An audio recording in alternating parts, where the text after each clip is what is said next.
Hello, in this video I will show you how to set up VPN on REALME GT7.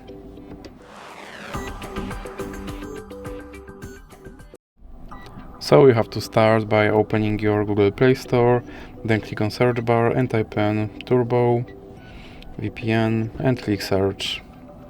Then select this application and click install.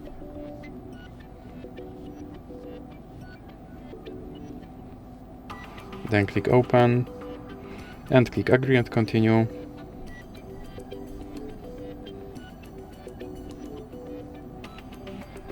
Now you can close this ad, then click allow and click consent. Then click on this button to start your VPN and click allow. Now you can close this ad, and as you can see I'm connected to VPN in Canada.